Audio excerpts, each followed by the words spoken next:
la prochaine fois que vous iriez dans un musée pour voir des squelettes de dinosaures et que vous tombez sur le squelette d'un T-Rex, je vous conseille de ne pas trop vous approcher, si vous tenez à la vie bien sûr.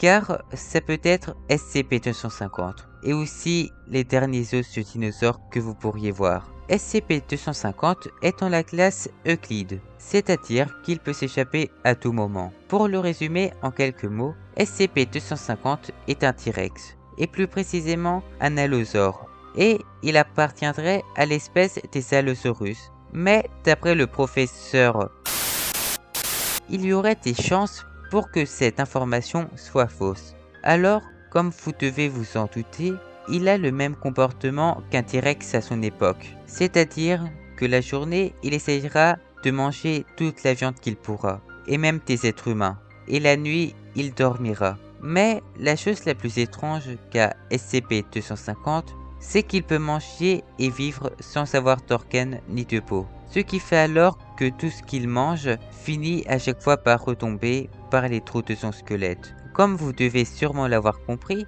SCP-250 est très dangereux et s'il arrive à s'échapper, il causera une catastrophe énorme. C'est pour cela que la procédure de confinement de SCP-250 est très stricte et la plus précise possible. Pour commencer, il est confiné dans un enclos de 50 mètres carrés en ayant recréé le terrain d'une prairie avec une température en journée qui doit être entre 20 et 28 degrés Celsius. Et la nuit, cette température descend pour se trouver entre 10 et 14 degrés Celsius, avec un niveau d'humidité qui ne doit jamais être supérieur à 8%. De plus, la végétation de l'enclos doit être entretenue pratiquement une fois par semaine. Et pour finir, même si SCP-250 n'a pas besoin de manger, tous les 2 jours, il leur donne un porc adulte.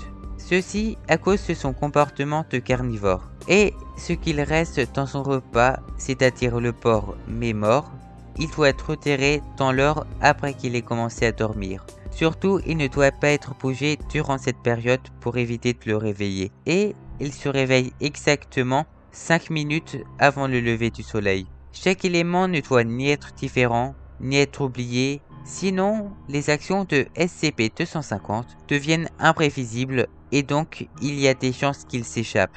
SCP-250 a été déterré en 1900 et a été exposé dans le musée. Et bizarrement, il ne s'est rien passé pendant plusieurs années.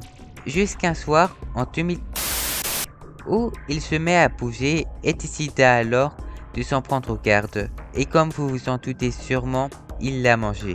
Cependant, il y a encore beaucoup de choses qui semblent étranges et encore inconnues. Parce que la même nuit où SCP-250 s'est mis à bouger, le bureau du paléontologue qui a découvert ce dinosaure a été vandalisé et n'a plus jamais été vu après cet épisode. C'est pour cela que la prochaine fois que vous irez dans un musée, je vous conseille de faire attention à tous les squelettes de dinosaures exposés qui pourraient ressembler à un T-Rex, car rien ne vous dit que ce n'est pas SCP-250 qui s'est échappé.